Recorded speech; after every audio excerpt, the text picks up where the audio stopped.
¿Qué tal amigos? ¿Cómo están? Mi nombre es Rodrigo Ramírez. Como lo habíamos anticipado, el día de hoy tenemos un tema contable, un tema de normas de información financiera que nos han estado pidiendo mucho en el ámbito de financiero, en el reconocimiento de ciertos activos y el día de hoy vamos a estar platicando de unos de que creo y ahorita nuestro invitado nos lo va a confirmar o negar. Se ha estado utilizando desde hace algunos añitos a la fecha como ciertas planeaciones financieras y hasta fiscales que creo que podrán estar mal llevadas en muchos aspectos. El activo del que vamos a estar haciendo referencia el día de hoy va a ser de los famosos activos intangibles.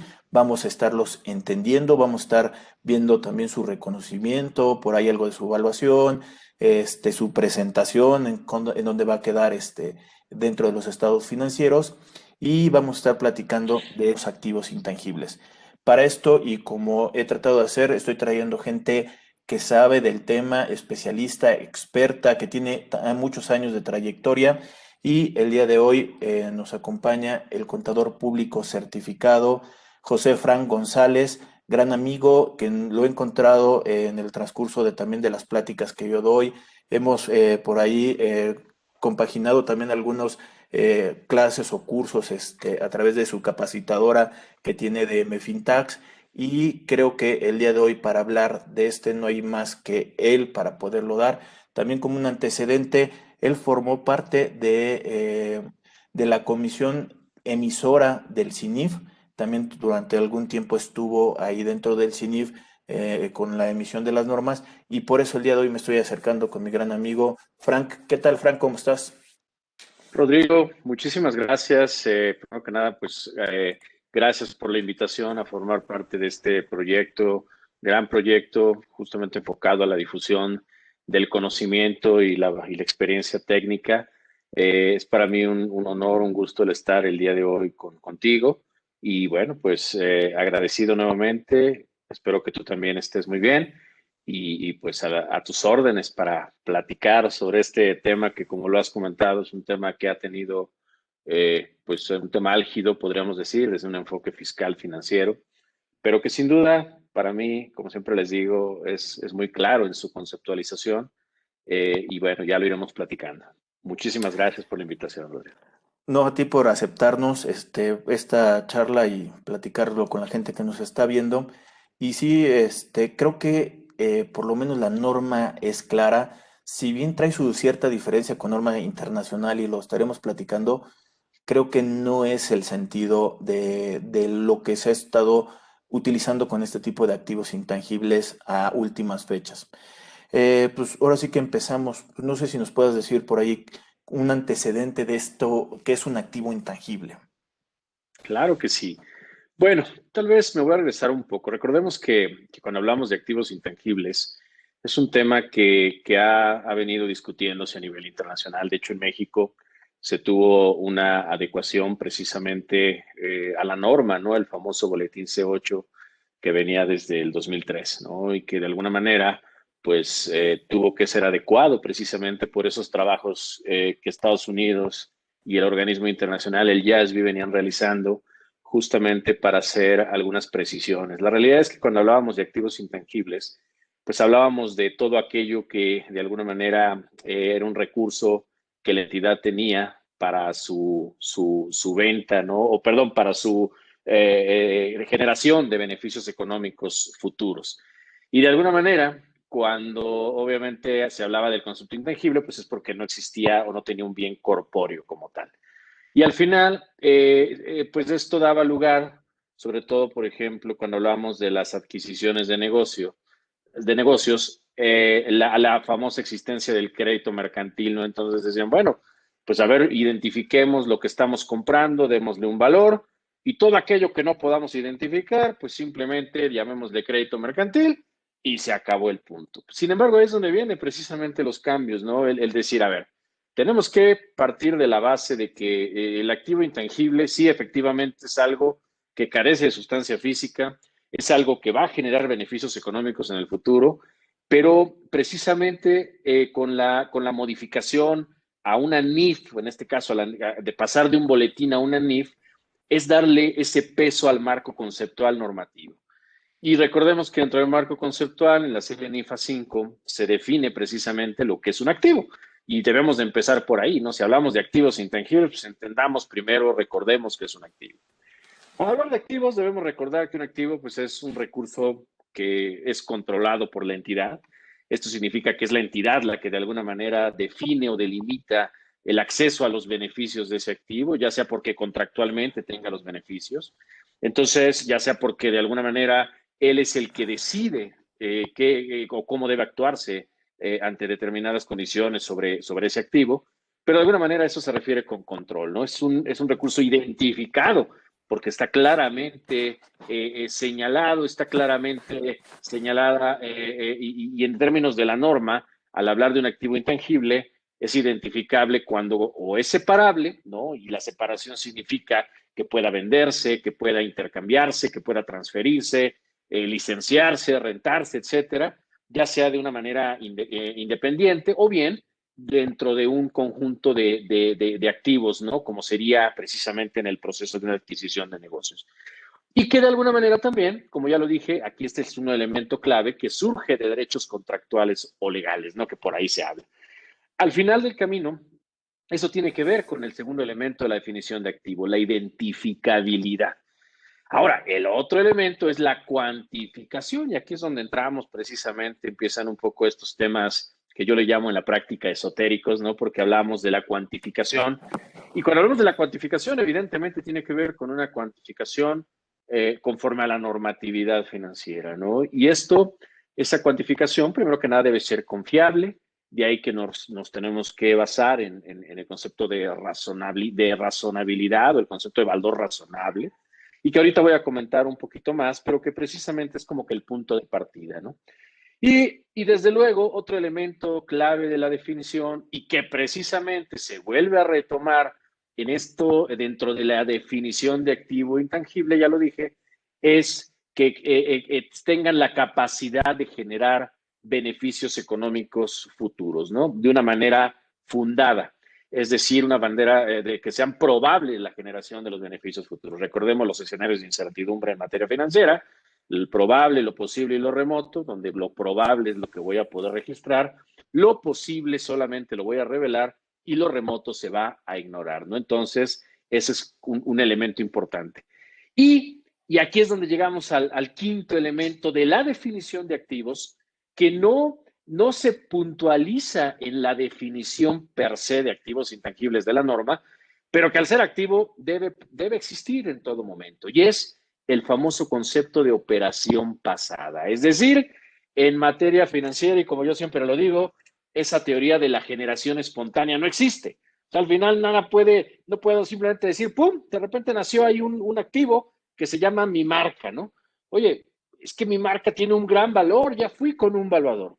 Perfecto. Oye, ¿y es una evaluación razonable? Ok, perfecto.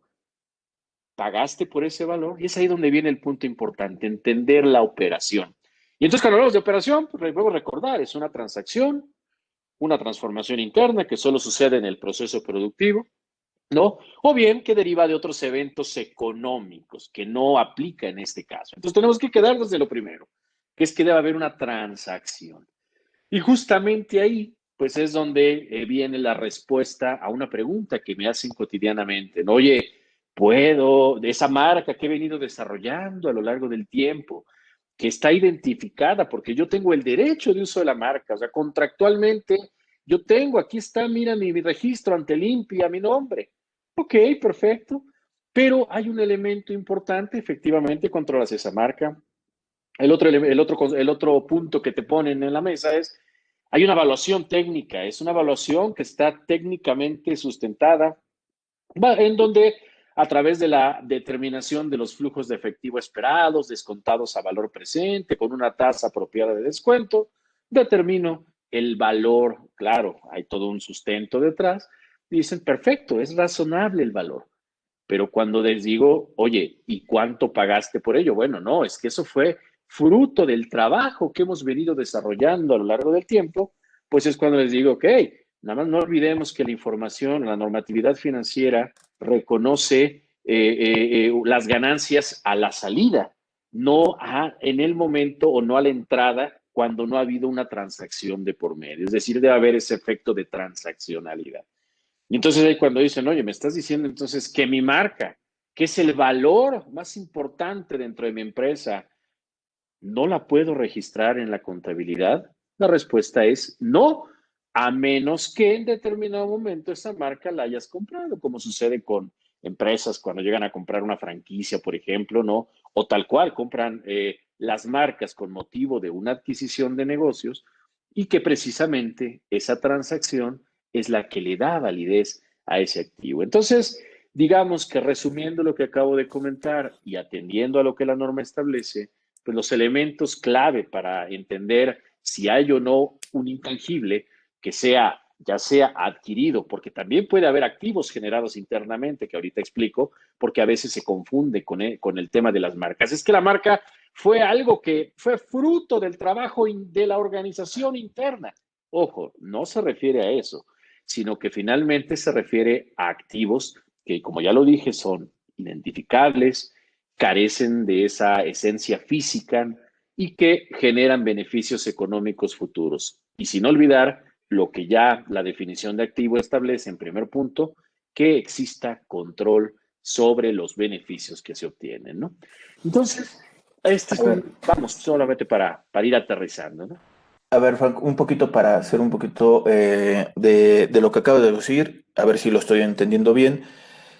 Un activo intangible tiene una característica de ser activo, si no, al final de cuentas, pues no podría ser considerado activo intangible.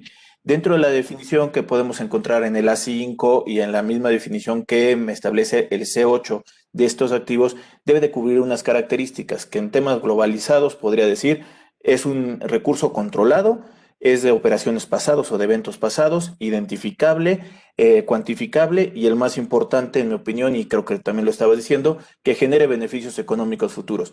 Si no cumple estas características, podrá ser un costo, un gasto, lo que sea, pero no podría ser considerado un activo dentro de la incorporación. Eso como un antecedente de lo que estás ahorita comentando.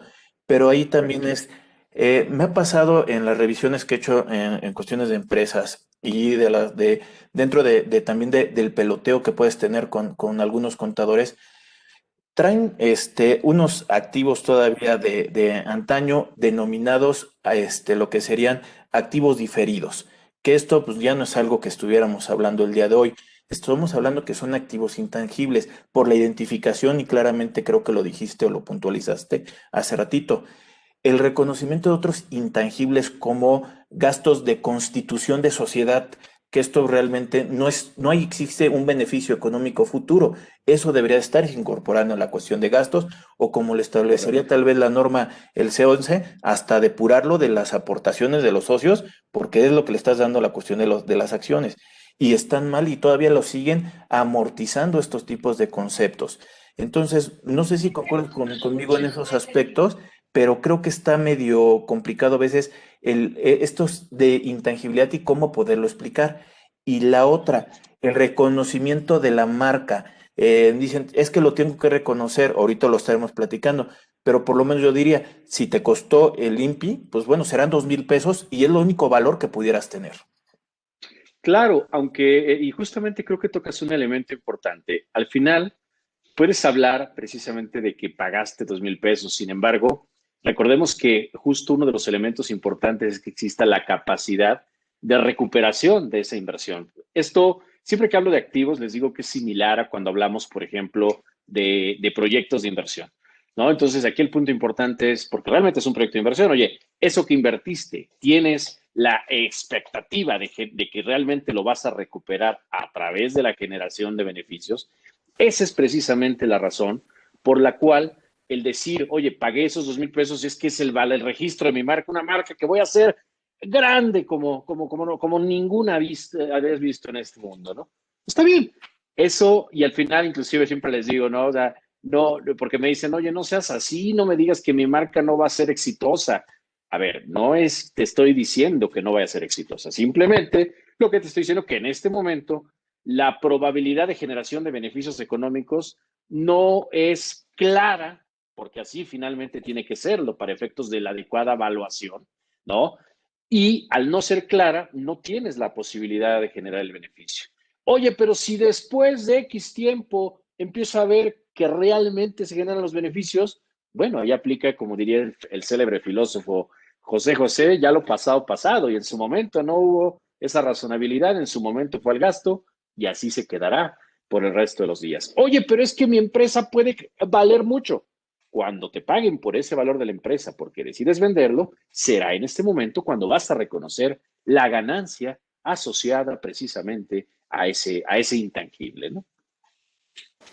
Oye, por ahí, Frank, entonces, o sea, si tú quieres tener el beneficio en la cuestión del intangible, cuando no la pagaste, estaríamos hablando que la tienes que vender para poderla generar. Eso no quita que Claro, puedes revelarlo. La misma norma es C8 te dice, correcto. revélalo. O sea, si tú ya hiciste un avalúo, una investigación, ver cuánto tienes de plusvalía, esto, revélalo en las notas. Nada más le pondrás que cuánto fueron los gastos de emisión de la marca, fueron 2,000 pesos, déjame nada más ponerlo, para poner un numerito, y al final de cuentas en las notas, pues ya podrás revelar y darle origen a esta partida que tú puedas tener. Oye, no pongo los 2,000 pesos como lo acabas de decir, porque realmente no es una ponderación, pero de todos modos, pues, le tendrás que poner una anotación que existe un activo intangible y que se está haciendo la revelación pertinente. Correcto, correcto. Y precisamente al final, creo que aquí algo que señalas muy importante es en dos conceptos de valor, ¿no? Por un lado, está el concepto de valor de mercado de la entidad, ¿no? Y por otro lado está el valor en libros de los activos que están identificados en la entidad, obviamente netas de los pasivos correspondientes, ¿no? Y al final, esos factores que pueden afectar el valor de la entidad, no van a quedar evidenciados en la información financiera, pero sí en las notas. Y si nosotros atendemos a la NIFA 7, que nos habla de presentación y revelación, no perdamos de vista que al final las notas son tan importantes para el usuario de la información financiera como en sí los estados financieros. ¿Con esto qué quiero decir? Oye, bueno, pues ahí te lo estoy señalando. Oye, pero entonces, ¿por qué no me dejas que aparezca en la foto? Bueno, no te permito que aparezca en la foto porque simplemente es un crédito, bueno, hablamos de la marca como algo cuyos beneficios económicos futuros, como lo dije hace un rato, tiene que haber un tema de control o de probabilidad. Dado que no tienes evidencia aún, no puedes hablar de ese control y por lo tanto esa cuantificación del costo, al menos para efectos financieros, no puede ser evaluado confiablemente. El valor que le das a través de un estudio, si te lo pagan, pues será la ganancia, como ya lo comenté. Oye, Frank, y también hay que tener mucho cuidado, por lo menos en el C8, porque al momento de que la gente lo quiere incorporar, de lo que estamos hablando, que la norma no te lo permite, pero que lo quiere incorporar por lo que quiera, el problema, y es la básica, es la contrapartida. Si yo le genero un valor a un intangible, tengo que llevarlo a un ingreso o lo tengo que llevar a una plusvalía. Bueno, podríamos llevarlo a la cuestión de las ORIs, que también es algo que pudiera estar devengado, pero no ha estado realizado. Pero a mí en esto, y lo acabas de decir también ahorita con una precisión, sería que no he devengado esa utilidad y estaría susceptible a que si lo vieran los accionistas, se lo quisieran repartir como reducción de capital o como entrega de dividendos y algo que ni siquiera tienen internamente vendido de la marca en una plusvalía que el día de mañana, porque ya no te permiten, tema legal, poner dibujitos a los chocolates o a la comida chatarra, pues ya la marca también puede perder la cuestión del valor o que te identifiquen como un negrito Bimbo en el cual ya no es correcto decirle negrito a la gente afroamericana por lo que hizo también la cuestión del presidente Vicente Fox. Entonces, puede perder el valor la marca en un futuro y tú ya te repartiste hasta unas utilidades. Exacto, y precisamente eso es a lo que me refería hace un rato. Al final, la información financiera dice, vas a registrar las utilidades cuando efectivamente las puedas, o las ganancias cuando las puedas realizar, ¿no? Y al final es nada de reconocimientos anticipados. Y precisamente lo que acabas de comentar es un elemento importante, ¿no? Cuando de repente, sí, digo, y no es el propósito de esta charla, pero si de repente le metiéramos ese otro elemento fiscal, ¿no? Porque a veces, ¿cuál es el planteamiento que muchas veces se escucha por ahí, ¿no? Y consulta, ¿no? Y a ver, es que mira, yo ya platiqué con un corredor que me hizo la evaluación y yo tengo la evaluación perfectamente ya aquí estructurada, inclusive va a quedar asentada en un acta como una aportación de capital. Entonces, bueno, ok, si de alguna manera lo señalas así, bueno, pues ya vienen otras implicaciones. Uno, sí, efectivamente, dices, bueno, ok, ya hubo una evaluación confiable, viene la contrapartida, estamos hablando de una transacción, de acuerdo, pero no pierdan de vista, y eso es lo que a veces se pierde de vista, que para el accionista en ese momento se genera también una implicación, porque al final es una transacción la que está llevando a cabo, está trasladando de alguna manera, está reconociendo un traslado del dominio que al final va a traer una contraprestación, que es el valor precisamente de esa aportación, y entonces ahí es donde viene, ok, no se te olvide que eso va a tener un efecto contributivo, ¿no? Entonces no lo pierdas de vista. Sí, eso desde el punto de vista fiscal y suponiendo que financieramente hablando, dada el antecedente de la marca y bajo el supuesto de que efectivamente había estado en poder del socio y lo está aportando, dices, ok, pues puedo hacer una estimación con base en lo que esa marca logró y sobre esa base registrar contablemente. Pero esa otra parte, como bien comentabas, la contrapartida ya no financiera, sino fiscal, es donde de repente entramos a un tema. Pero bueno, eso es otra historia, dirían por ahí. Oye, y aquí ahorita viendo en esta perspectiva, o sea, ya ahorita lo estuvimos medio tocando. Este tipo de activos, por su intangibilidad o que no se pueden tocar, de todos modos sí tienen una vida útil, identificada, que es lo que me permitiría la famosa consideración de la amortización o solamente la cuestión del deterioro, que también es uno de los conceptos que poca gente llega a identificar y tenemos desde hace mucho tiempo la cuestión del deterioro. No confundir deterioro con depreciación ni con la amortización, que son conceptos que para mí el deterioro sí es el malo del cuento. La Uh amortización es -huh. la incorporación de un activo hacia otros activos o hacia un costo o un gasto. Esta vida útil, ¿cómo la podemos identificar en estos activos intangibles? Porque no hay una materialidad. Correcto. Creo que tocas un elemento muy importante. Al final, la factibilidad de obtención de beneficios económicos, por ahí se lo dice la norma, pues está asociado al final o sea, debe haber, por ejemplo, un plan de negocios que muestre justamente cómo es que la entidad presume que va a llevar a cabo la obtención de los beneficios económicos futuros, ¿no? Y evidentemente, ¿no? Esta parte nos lleva precisamente a que la norma establece que puede haber activos con una vida útil definida, ¿no? Y una vida útil indefinida. Inclusive uno de los cambios que hubo en la normatividad fue que antes recordarás que había este tope, ¿no? De los famosos 20 años, ¿no? Para efectos de hablar de como el tope para efectos de poder llevar a cabo la amortización de un activo intangible. Sin embargo, pues evidentemente que inclusive este tema, pues por ahí se está discutiendo hoy a nivel internacional, pero al final uno de los puntos importantes es que la norma, ¿no? Para estimar esta vida útil, pues evidentemente sí se refiere de manera muy importante al uso esperado del activo por parte de la entidad que lo está definiendo y que muchas veces va de la mano con el tipo de producto o el tipo de intangible que de alguna manera pudiera hablarme de ese ciclo de operación que está asociado al producto.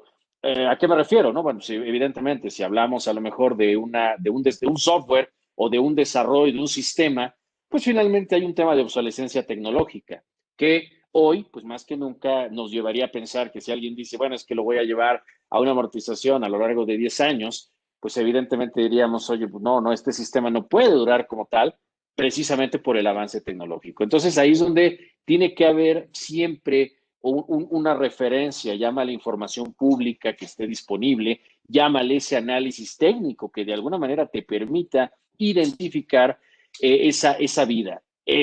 Claro, la norma plantea, dice, oye, si en algún momento como sería por ejemplo el caso de una marca, en donde además no existe como tal una vida útil porque no derivó de una transacción, por ejemplo, una franquicia donde normalmente tienes un plazo de uso. Si no hay tal, pues evidentemente la norma plantea que en ese caso no se van a amortizar y como bien comentabas, su valor se va a sujetar a la realización de pruebas de deterioro. Y evidentemente, ¿esto de qué depende? La norma dice, oye, a ver, ¿qué es lo que va a determinar que un activo intangible sea considerado como indefinido? Temas legales, temas contractuales, temas de ciclo económico por ahí, un tema regulatorio, ¿no? Porque a veces hay temas donde dice, oye, pues es que esto, por más que quieras, no puedes tener un medicamento más de 10 años, ¿no? Entonces, oye, pues aunque yo quiera, finalmente yo sé que en esos 10 años debo determinar la capacidad de generación de beneficios porque después de ese tiempo es de uso público, ¿no? De ahí, inclusive la norma lo dice muy claramente, no confundamos. Indefinido no significa infinito. Por ello, al final del camino, en algún momento va a haber un deterioro. Y por eso es que dice, ok, no sabes, no tienes indicios de una vida útil, perfecto, vamos a manejarlo indefinido, pero vas a tener que irle midiendo, como dirían por ahí, el agua a los camotes. Eso significa ir midiendo que efectivamente no esté deteriorado ese activo intangible en función de la capacidad de generar o de seguir generando beneficios económicos futuros. Es importante entonces también medio asimilarlo a un activo tangible, si me permites un poquito el comparativo. Cuando hablo de un activo tangible, pues estamos hablando que le tengo que identificar un valor de recuperación, un valor de desecho, la vida útil que puede tener, ya sea por efectos de la utilización que estaríamos hablando, que son los activos del C6. Y de acuerdo a la vida útil, pues bueno, determinaré una tasa lineal si es que el activo lo permite o depreciaciones diferentes, decrecientes a crecientes por producto, por lo que quieran. Pero ya tengo identificada la vida útil y solamente del remanente de lo que sería mi costo de adquisición menos la cuestión de ese valor de recuperación, de desecho que pudieran tener. Este tipo de activos también, al ser un activo intangible y de uso, vienen con la misma característica. Yo también, si se pudiera, lo tendría que medio convertir en componentes, que es más difícil con un activo intangible, pero bueno, tendría yo el valor del activo como un costo de adquisición y también identificar un valor, un posible valor de recuperación, si es que se permite, y ya de ahí identificar lo que voy a poder amortizar. Correcto. Mira, de los dos puntos que comentas, voy a separar. Efectivamente, por la parte del método de amortización, ¿no? Que podríamos estar utilizando, al final aplica lo mismo, ¿no? Cuando hablamos de un activo intangible con una vida indefinida, pues debe ser muy claro el reflejo del patrón de consumo, es decir, ¿el consumo de qué? Pues de esos beneficios económicos del activo. Por ahí la norma, por ejemplo, algo muy interesante que hace referencia es que, bueno, en la medida en que no se pueda determinar confiablemente el patrón de consumo, pues lo más conservador es usar el método de línea recta, ¿no? Hay por ahí en algún momento quien dice, oye, bueno, pues al hablar de intangibles, pues yo podría decir que si estoy hablando a lo mejor de una marca, voy a hacer, y yo tengo una vida esperada porque se trata de una franquicia, pues entonces lo voy a asociar con base en el patrón de consumo que va vinculado a los ingresos, dicen por ahí. Bueno, la verdad, y esto es un punto importante, la norma dice, oye, en principio, una asignación basada en el ingreso no sería permisible, a menos que de alguna manera el valor del activo intangible lo hayas determinado con ese enfoque. O sea, que de alguna manera la determinación del valor esté asociado a los ingresos, por ende, pues en la medida en que los ingresos se vayan dando conforme a tu valuaste, pues sería el factor de consumo, ¿no? Pero si no, tendría que ser bajo un enfoque de línea recta en todo momento, ¿no? Entonces, esto es como que en la parte de la amortización. Y comentaste algo muy importante, el valor residual. La realidad es que en el tema del valor residual, en principio la norma dice es cero, o sea, no hay valor residual a menos que sucedan algunos temas. Por ejemplo, que en determinado momento exista ya contractualmente un compromiso de parte de un tercero involucrado para que al término de la vida útil vaya a adquirir el activo intangible. ¿Qué podría llegar a ser esto? Bueno, podría ser justamente cuando hablamos de cierto tipo de activos donde es, bueno, la ley me obliga a tener que ceder el uso de ese derecho que yo mantuve. Sin embargo, me permite recuperar o permite que me paguen un cierto costo, ¿no? Con carácter indemnizatorio. En ese momento podríamos hablar de ese compromiso con un tercero, ¿no? Y también el otro elemento que está en el caso de intangibles es más complicado, dice la norma que también podría hablarse de un valor residual si existiera un mercado activo para el activo. Evidentemente, esto tendría, primero que nada, poder demostrarse que existe ese mercado activo, para ese activo en lo particular, porque muchas veces dicen, no sé, voy a poner un ejemplo burdo, ¿no? Pero si dijeran, oye, voy a vender la marca Starbucks y decir que el mercado activo es porque, bueno, pues claro, ahí está otra marca que es Punta del Cielo, que es Cielito Querido, o lo que sea, pues evidentemente sí es un mercado activo, pero no es un mercado similar, aunque vendan lo mismo, no lo venden bajo el mismo enfoque porque la intangibilidad se basa en generadores de valor distintos. Entonces, por ello es que al final del camino, la práctica normalmente nos lleva a no considerar que hay un valor residual y por ende a amortizar sobre la base total del de el valor determinado en el activo intangible. Oye, Frank, de acuerdo ahorita a lo que hemos estado platicando, el C8, digamos que es muy puntual, me dice costo de adquisición, lo reconoces, no hay vuelta de hoja, Correcto. porque si viene un donativo por alguien que yo no pagué nada, estaríamos hablando que solamente lo podría revelar, como lo dijimos hace ratito, salvo que fuera yo una no lucrativa, que en ese caso se considera un donativo y ahí sí se registraría. Pero en términos generales, de acuerdo a todas las demás sociedades, si no me costó, no la puedo revelar en términos hablando generales, porque ahorita viene la Correcto. otra. La misma norma me establece para los que sí se reconocen, y hace ratito también lo empezabas a comentar, estaríamos hablando que identifica como activos intangibles los gastos de investigación, que no va a ser un activo, ahorita lo platicaremos, los gastos de desarrollo y los gastos preoperativos, que es la generación interna de estos activos. Correcto.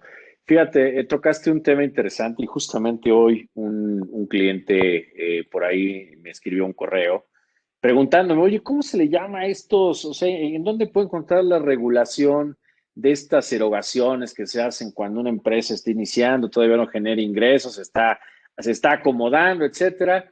Dije, bueno, es el C8. Sin embargo, pues el C8 al final, al hablar de estas famosas erogaciones preoperativas, ¿no? Que debemos entender que son las que se dan en la etapa de inicio de operaciones de una entidad y que finalmente están muy identificadas, ¿no? Por el hecho de que no se dan en un periodo, o mejor dicho, todavía no hay la capacidad sustancial de generación de beneficios. Y entonces, y que da lugar precisamente a la actividad operativa o comercial, ¿no? Y en este sentido, pues hay una serie de definiciones que puede tener esto, pero lo más importante es que bajo el elemento de la norma me pide nuevamente hacerle la prueba del activo, ¿no? Así como hay la prueba del añejo, también hay la prueba del activo, ¿no? Y entonces otra vez, oye, a ver, están esas erogaciones, sí, hay operación pasada, perfecto, ¿no? Oye, ¿durante cuánto esperas que te generen tiempo esperas que te generen beneficios económicos? Ay, bueno, pues es que realmente, para empezar, no sé si todo esto que estoy erogando ahorita realmente me va a generar beneficios económicos futuros. Y entonces es ahí donde empieza esa parte de esa duda sobre realmente si va o no generar beneficios. Claro, cuando hablas tú con un emprendedor, le dices, oye, es que no hay certeza de que vaya a generar beneficios, otra vez te voltean a ver y dicen, oye, a ver, espérame, me estás diciendo que mi negocio no va a jalar. No, lo que te estoy diciendo es que no necesariamente esto que estás invirtiendo ahorita lo puedes recuperar de la manera en la que esperas. Y entonces, al no existir esa certeza evidente al momento del reconocimiento, es que no puedes llevar a cabo ese reconocimiento de manera puntual. Ahora bien, no confundamos, como bien señalaste hace un momento, con las fases de investigación y desarrollo, porque al final esto es un elemento bueno, de repente puede resultar complejo.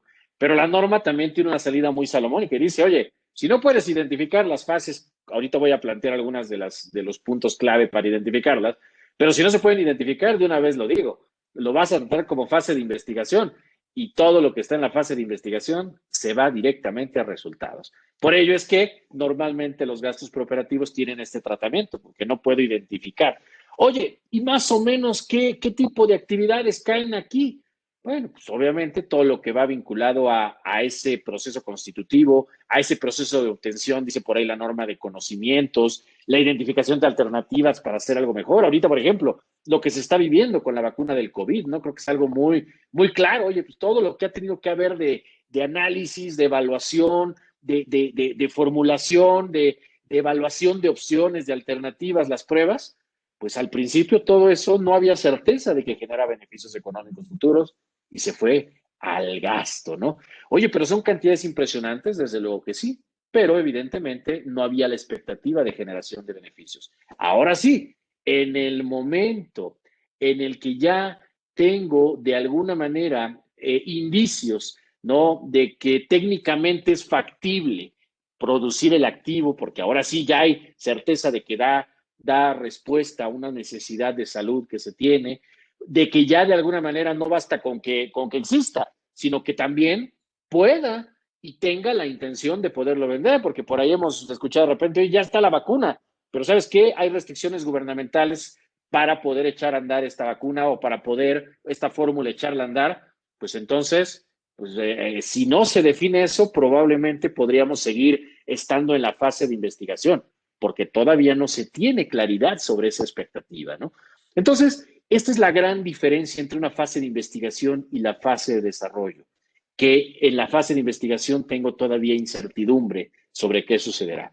En la fase de desarrollo ya tengo esa factibilidad, al menos desde un punto de vista probable. Otra vez hablamos de estos escenarios de incertidumbre y que tiene que ver nuevamente con algo que les hablé hace un rato y que tiene que ver con ese plan de negocios, donde se muestra de manera muy clara cómo es que voy a poder desarrollar ese producto, desarrollar ese intangible en determinado momento para obtener los beneficios económicos futuros que puedo esperar, ¿no? Fíjate que en el caso que ahorita que estás comentando de la vacuna, justamente el año pasado, también en los cursos que di, también lo llegué a utilizar el caso para poderlo explicar. A ver si concuerdas un poquito con este caso ya con, con toda el panorama, ¿no? El día de hoy que ya están las vacunas, imagínense el año pasado que están en la cuestión de investigación y que todavía no tenían ni siquiera un porcentaje de ver qué tanto podían hacer la cuestión del resultado. Todo va a caer al final de cuentas en un proceso o en una fase de investigación. El día de hoy que ya está vendible, ya no puedo yo regresar de gastos, cosas que ya había mandado por la fase de investigación, ya no lo puedo regresar, eso me lo prohíbe la norma mexicana y la norma internacional. Pero independientemente de eso, Correcto. yo no lo puedo hacer. ¿Cuál sería? O sea, ya que un Pfizer o las farmacéuticas que conocen, que están ahorita con las vacunas, venga en este año con la vacuna del COVID más la de la influencia junta para poderla conocer, esto que está en desarrollo para poder unir la vacuna, esa sí sería ya la cuestión de un desarrollo, porque tanto la vacuna como de la influenza como la de COVID ya están para uso, ya están comprobadas, ya están comercializadas y esa puede ser la versión 2 de las dos vacunas que estoy hablando. Esas sí entrarían en la cuestión de un desarrollo y esas sí las que se podrían activar o generar el activo correspondiente. Exacto. Finalmente, uno de los temas que hablaste ahora es que ya existe un mercado, claro, ya existe un producto, claro, también, en donde finalmente, de manera conjunta, puedes identificar por separado, puedes evaluar inclusive de manera confiable ya ese proceso de desarrollo.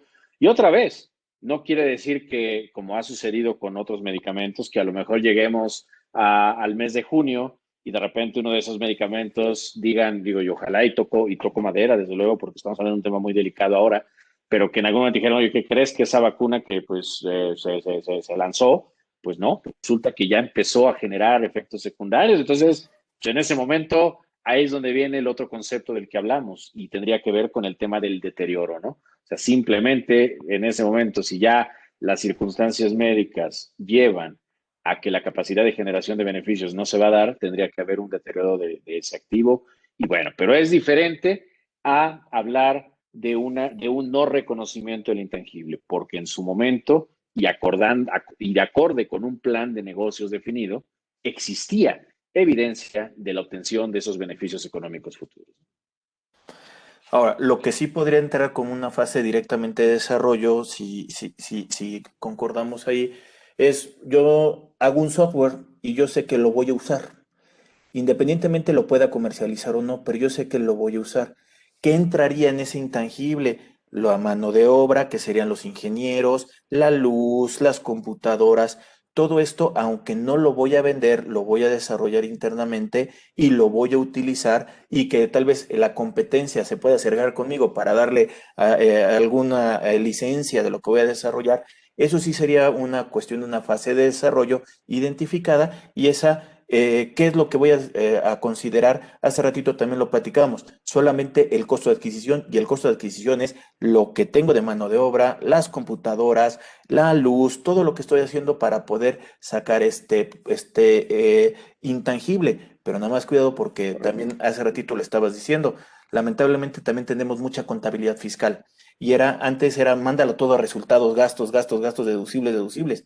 El día de hoy ya no podemos revivirlo y el día de hoy cambiar las políticas de mecánica que deberían de ser ese cambio de esta visión es más bien generar la cuestión del activo y muchos de estos ya lo tenemos muy asociados. Mano de obra siempre se va a gasto, cuando hasta en el C4 se tiene que ir y hasta en tema fiscal también es hasta el momento de la venta se convierte en un costo de lo vendido. Entonces creo que tenemos por ahí algunas malas ideas a veces, ¿no? Sí, algunas malas, pues sí, pues ideas e inclusive prácticas, ¿no? Que finalmente hay que ir erradicando. Pero sí, justamente como comentabas, ¿no? Al final, la norma, recordemos, la norma es una norma enunciativa, no es limitativa. Estamos hablando de normas basadas en principios, al menos en cuanto a la norma mexicana y la norma internacional, lo cual significa el uso del juicio profesional, ¿no? Entonces aquí, sin embargo, bueno, sí es muy claro al señalar pues que al hablar de qué costos pueden formar parte de esa fase de desarrollo, pues son costos que están directamente vinculados a esa fase, ¿no? O sea, ya hablaste del costo del personal, ya hablaste o inclusive, por ejemplo, de prestación de equipo que esté usado para esa actividad de desarrollo, puede estar vinculado. Pero ¿qué no está relacionado? Oye, pues sí puedo prorratearle parte de mis gastos de administración, mis gastos operativos de venta, obviamente que no. Oye, fíjate que en este proceso de desarrollo, pues la verdad es que también hemos querido hacer ahí algunas adecuaciones y nos ha llevado a que el presupuesto planeado se ha salido de control, pues habría que ver si deriva de ineficiencias que estén claramente identificadas. La norma dice, van al gasto, ¿no? O sea, no pueden estar capitalizados, ¿no? Entonces, este es un elemento importante, ¿no? Que no debe perderse de vista. Y bueno, al final, también algo que es muy importante resaltar de algo que comentabas, porque una pregunta que surge a veces en los cursos es cuando entendemos el concepto de generación de beneficios económicos futuros. Y justamente cuando hablamos de los costos de desarrollo, normalmente viene la duda de, a ver, Frank, o sea, un desarrollo de un sistema, o sea, a ver, el desarrollo del sistema, ¿qué es? Es un sistema que utilizo internamente para administrar la nómina de mi personal, pero lo desarrollé para mí. Dime cómo eso, yo no voy a vender el sistema. ¿Cómo está la generación de beneficios económicos futuros? Tampoco me dedico a dar servicios de nómina, es la nómina de mi empresa. ¿Cómo puedo entender esa generación de beneficios que me pide la norma? Bueno, recordemos que el concepto de generación de beneficios económicos futuros no necesariamente está vinculado a ingresos por la venta del servicio o del producto o del proceso o del sistema que desarrollé, sino también generación de beneficios financieramente hablando significa generación de ahorros, ¿no? Porque finalmente una generación de ahorros en términos de un flujo de efectivo significa flujos positivos. De hecho, así se manifiestan cuando se habla de proyectos de inversión, por ejemplo. Entonces, ahí es donde les digo aguas. La generación de beneficios no es que se asocie todo a venta, sino que también puede ser a una disminución de costos y en ese sentido es la generación de beneficios que tú puedes esperar. Y es en donde cae normalmente el análisis que se hace cuando se trata de aplicativos, cuando se trata de sistemas, por ejemplo. Oye, Frank, permíteme invitar a la gente que nos está viendo a que nos pongan algún comentario en la parte de abajo, que se suscriban a la página de YouTube de Rodrigo Ramírez Venegas, que estamos subiendo contenido, estamos trayendo gente especialista, experta, como el día de hoy me acompaña Frank, que nos proporcionen por ahí un like a la página de Facebook y también que se acerquen a las redes sociales de Mefintax, que ellos también están como asesores financieros y también en cuestión de capacitación justamente en estas áreas financieras, en otras, pero la verdad el expertise que yo les puedo ver es la cuestión financiera, pero dan capacitación de todos, fiscales se acercan de profesionales también, pero creo que el que ustedes se acerquen a las redes les ayuda a que vean en qué momento va a haber algún curso y que hablen de este tipo de cosas y en una actualización en políticas de las empresas que puedan tener, creo que les ayuda mucho justamente este tipo de contenidos que les estamos llevando directamente a la cuestión de las redes. Oye, Frank, un poco también sería, ya platicamos mucho de la cuestión del C8 como una normatividad mexicana, pero también tenemos una NIC 38 o una IAS 38 que hace referencia a este activo intangible. Esa es la normatividad internacional. Aquí un poquito el panorama es, ¿hay diferencias con lo mexicano, con la norma internacional? Muy buena pregunta. Y justamente tenemos diferencias que son muy similares a otras normas.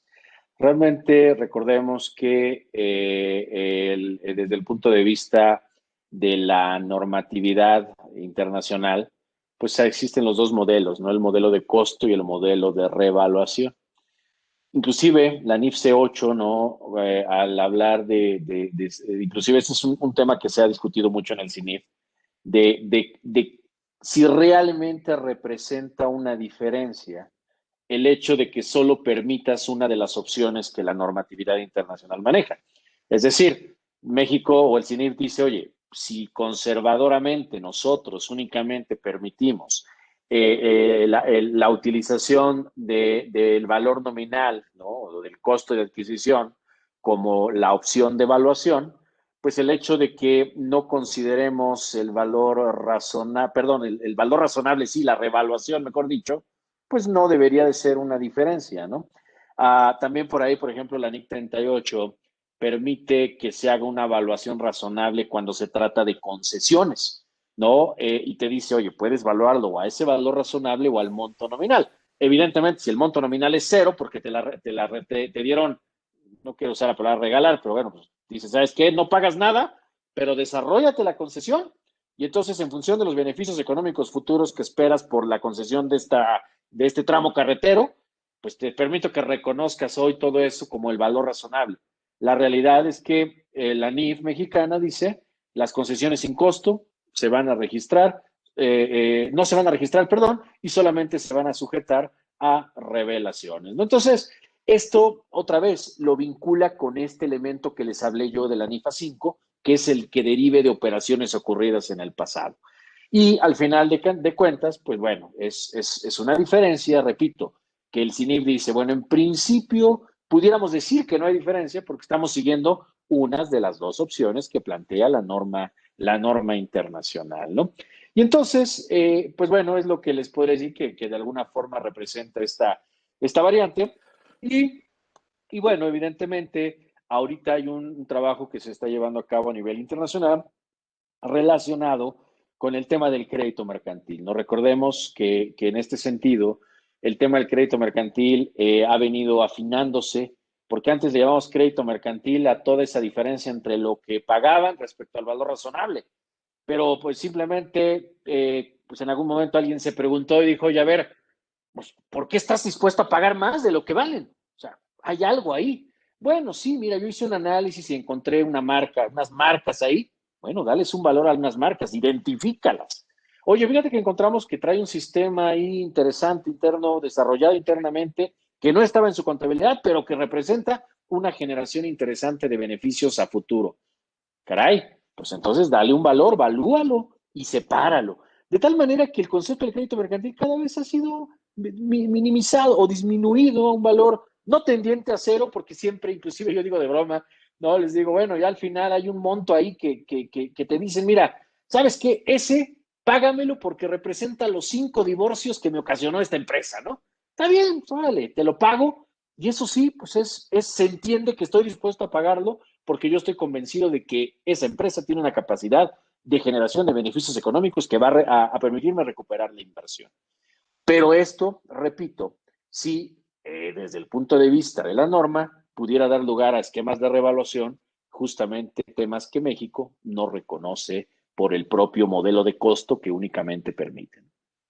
Fíjate que también ahorita lo que acabas de tocar, en muchas de las pláticas también es, de acuerdo a la normatividad internacional, la norma mexicana, me dice que ese sobreprecio, esa diferencia entre el valor razonable y de lo que El yo precio. estuve dispuesto a pagar, se llama crédito mercantil, pero hay crédito mercantil que tal vez no se pueda recuperar. O sea, sí estuve dispuesto a pagarlo, pero no lo puedo recuperar, como el caso que pudiste ahorita poner de de los divorcios. Si bien estoy dispuesto a pagarlo, pero no es una recuperación propiamente en la identificación, como lo estás haciendo muy Claro. puntual, eso se va a resultados porque ya es una pérdida real. Pagué un sobreprecio y que no lo veo el beneficio económico futuro. Hay un guante que puede caer en las mismas condiciones. Puede ser ese guante que se vaya a gastos o puede quedar como un crédito mercantil.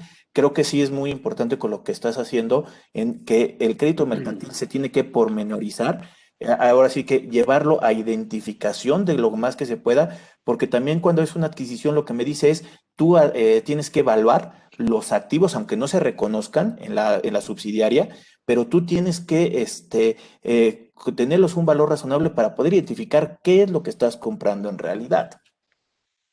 Correcto, correcto, correcto. Y justamente, ¿no? Al final, no perdamos de vista que nadie va a estar dispuesto a pagar algo por lo que no cree que valga, ¿no? Y ese es el punto de partida.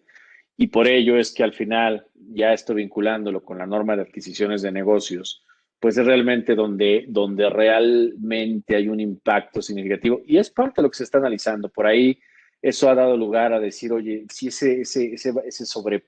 ese valor adicional, ¿no?, que se está pagando, que hoy se llama crédito mercantil, no debiera más bien someterse ya a una amortización como se venía realizando. Y bueno, justamente ahora con la auscultación que hubo de la NIF C15 en México, que entró en vigor, perdón, que se publicó o se promulgó ya para este año, que entra en vigor el siguiente, es uno de los temas que por ahí sigue, el CINIF sigue a la expectativa de ver qué está haciendo el YASBI en esa materia. Y bueno, sin duda creo que todavía por ahí no hay tranquilidad respecto a si debe de seguirse reconociendo solo mediante pruebas de deterioro o debe haber algo más allá a través de la amortización. Yo creo que es un tema, hay que estar al pendiente, no pierdan de vista eso, porque creo que puede traer impactos, desde luego, a las empresas que traigan esta partida en sus estados financieros. Oye, Frank, también haciendo referencia a esta NIC 38 o IAS 38, eh, muchos luego llegan y comentan, oye, vamos a generarle plusvalía, lo reincorporamos en los estados financieros y vemos la cuestión de de la planeación financiera o fiscal, como quieran identificarla. Pero uno les comenta como profesionistas, como asesores, oye, la norma mexicana no te lo permite. Y es cuando empiezan a buscar, es que tú me pones trabas, o sea, le estás acercando el por qué no, pero también es que ellos vean cuál es la posibilidad que sí. La primera que también se ocurre es, si la norma internacional se puede, pues llevemos la información a normas internacionales, que ahí sí me lo permitiría. Y ahí entra también otro conflicto en también ver costo-beneficio, porque muchos lo que llegan a pensar con esta evaluación de la generación de plusvalías de estos intangibles es que con generar la plusvalía una sola vez se va a quedar estático. No, ya una vez que te fuiste por el camino de la selección de la plusvalía, tienes que hacerlo periódicamente. ¿Y cuándo es periódicamente? Al momento de entregar estados financieros, sean intermedios o sean los anuales como te lo establece la cuestión de la norma. Entonces, tendrías que estar sacando avalúos cada año para poderlos incorporar y tampoco no son nada baratos. Correcto, creo que al final, como bien comentas, aquí hay que hay tres temas, ¿no? Sin duda, nosotros en la firma, ahora, bueno, recordemos que en 2012, pues las empresas que cotizaban en bolsa estaban obligados o estuvieron obligados a empezar a reportar bajo IFRS. Sin embargo, muchos al empezar a analizar o al ver dentro de las bondades el tema del reconocimiento de un superávit por revaluación, en el caso de activos de propiedad, planta y equipo y de activos intangibles, pues sin duda fue como un atractivo. De hecho, tuvimos nosotros clientes que apoyamos en el proceso de conversión, que su único propósito era el poder de alguna manera robustecer su información financiera. Claro, ahí como les dijimos, nada más había que ser muy cuidadosos de no estarle inyectando esteroides financieros, ¿no? Disfrazados de una norma internacional, porque al final del camino, digo, el hecho de que te lo permitan no significa que técnicamente, por el hecho de que te lo permitan, lo puedes hacer. O sea, tiene que haber un sustento técnico que al final de cuentas tiene que ver con esa capacidad de generación de beneficios económicos, ¿no? Entonces, esa parte relacionada con lo que involucra una verdadera evaluación técnica, que como bien lo dices, no es barata, pues tienes que evaluar, ¿no? O sea, la conveniencia de hacerlo y que evidentemente el hacerlo permita lo que estás buscando, porque a veces simplemente es esto que acabo de decir, es creer que por el simple cambio se va a dar en automático la posibilidad de una revaluación, cuando esto tiene que volver a las bases, que es una verdadera cuantificación razonable del valor de cada una de las partidas que buscas aplicar este método y atendiendo a las reglas que las normas específicas te establecen. Si bien también, en mi opinión, yo no concuerdo el que no tengamos el valor razonable en normas como de estas intangibles, de la cuestión del C6, que aquí también en México la cuestión del C7, ese valor razonable, más bien utilizamos el método de participación. La tendencia entendería que va hacia ese valor razonable porque tenemos una propiedades de inversión, un C17, un C22, que me hablan de ese valor razonable del fall value que hablan en normas internacionales. Entendería que vamos para allá, pero actualmente no podemos tenerlo. ¿Por qué no revelarlo? Si al final de cuentas lo tienes, ¿por qué no lo revelas y estarías entregando la información necesaria al usuario de la información? Y también no estar buscando otras figuras como te lo vendo y ya después eso se vende a otro, y después regresa otra vez, ya con un valor más grande para poder tener un costo de adquisición. Eso, pues, con el postulado sustancia económica, desde un principio es tuyo, siempre ha sido tuyo, y le tendrías que quitar la cuestión de la operación. Entonces, muchas veces nos llevamos por la fácil, ¿no? Correcto. Sí, al final del camino creo que aquí no debemos perder de vista acabas de tocar un postulado muy importante, la sustancia económica, ¿no? Al final, el fondo económico por encima de la forma jurídica. O sea, podrás hacer los movimientos jurídicos que busques, pero si al final volvió a ti y al final no demuestras que todo ello tuvo una verdadera generación de valor en el proceso, no puedes decir que cumpliste con ese postulado y por ende no puedes hablar de una adecuada presentación de la información financiera, ¿no? Entonces, sin duda creo que es un elemento muy importante el que acabas de señalar. Y otra vez, no perdamos de vista que el objetivo primario de todo esto es generar información que sea útil para tomar decisiones y que realmente el tomar decisiones me permita a mí dirigir a la organización hacia el logro de sus objetivos de una manera muy puntual. Oye, Frank, permíteme de nueva cuenta invitarle a la gente que nos está viendo que se suscriba al canal de YouTube de Rodrigo Ramírez Venegas, que nos proporcionen por ahí un like a la página de Facebook y que los contenidos que estamos subiendo, pues traemos gente especialista, expertos, como el día de hoy nos acompañó el contador público certificado José Frank González. Frank, algo que creas que nos hizo falta en la charla para los participantes. Creo que, pues no, creo que abarcamos los puntos claves. Sin duda, este tema de intangibles, ¿no? Siempre será un gran reto en las organizaciones, sobre todo su identificación y sobre todo la cuantificación, ¿no? Sin embargo, en este sentido, creo yo que, como siempre les digo, al final, una prueba que nunca falla, así como la prueba del añejo, dirían algunos, es la prueba del activo, ¿no? O sea, al final siempre va a haber esa discusión entre que si algo debe ir al gasto, si algo debe de ir al activo. Como les digo, la prueba del activo no falla, ¿no? Y si nosotros analizamos puntualmente cada uno de esos 5 elementos que componen la definición de activo, sin duda vamos a poder determinar el alcance que pueden tener estas normas en la partida que pretendemos reconocer en el activo, o bien concluir que deba llevarse al resultado de la compañía, con todo el dolor que eso pueda representar, ¿no? Al final recordemos que es atender a una esencia normativa que ya se dijo, debe atender en todo momento al fondo económico sobre la forma jurídica, la sustancia económica. Frank, también nada más para poderlo ver. También lo que he dicho es el CINIF o las normas, el efecto de generar el activo lo llaman capitalización. A mí me genera ruido por todo el tiempo también fiscal que he estado en que capitalización es cuando convierto un pasivo o lo llevo al capital o de las Capital. utilidades al capital.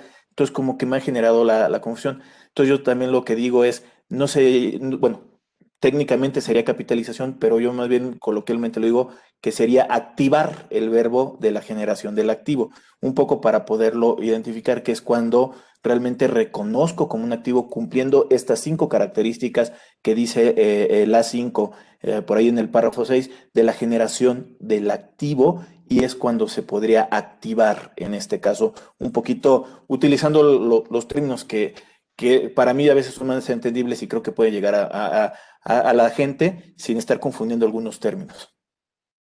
Correcto.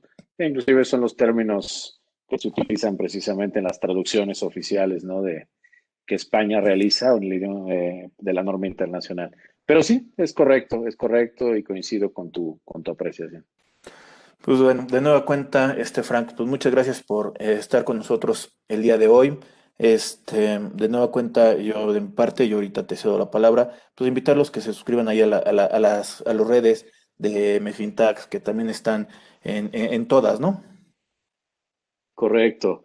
Sí, no, al contrario, Rodrigo, de verdad, muchísimas gracias por la oportunidad de estar hoy con tu público, por la oportunidad de, pues, comentar estas ideas, estos puntos de vista que finalmente están basados plenamente en la normatividad y que sin duda al final, pues no debemos perder de vista que al ser normas basadas en principios, ese juicio profesional es muy importante, ¿no? Pero siempre ese juicio profesional, pues no olvidemos que involucra 3 elementos, ¿no? El conocimiento de la norma, el conocimiento de la entidad y el conocimiento del entorno. Y en ese orden de ideas es que debemos siempre de atender las diferentes circunstancias que se presenten. Pues para mí también es un gusto el haber estado el día de hoy contigo.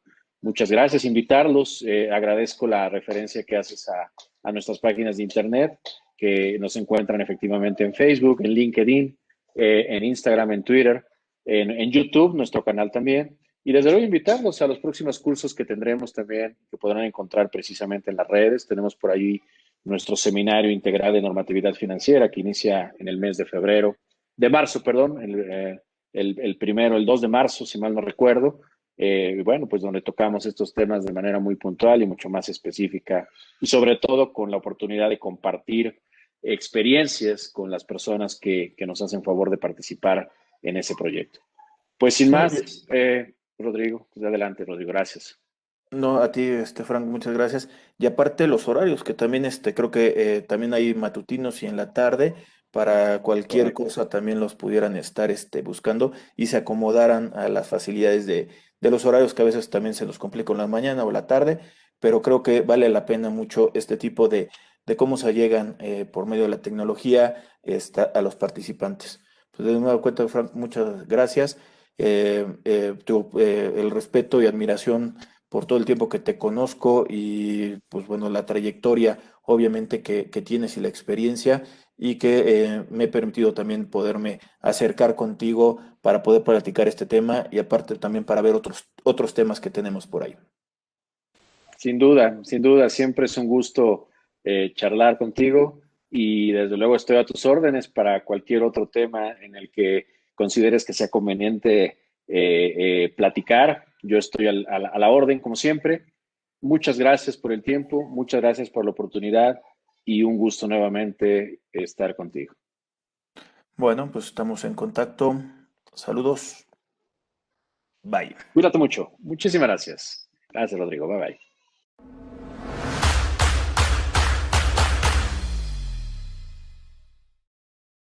Si llegaste hasta aquí, te pedimos que te suscribas al canal de YouTube de Rodrigo Ramírez Venegas y también que nos apoyes dándole like a la página de Facebook. Te recordamos que si tú quieres saber más de 10 datos rápidos que te pueden llegar a servir en tu día a día, apriétale aquí lo estamos poniendo. Y también te sugerimos que le puedas dar like a esta lista, que lo que te va a ayudar es a darte contenido de las entrevistas que estamos realizando a través del canal. Suscríbete.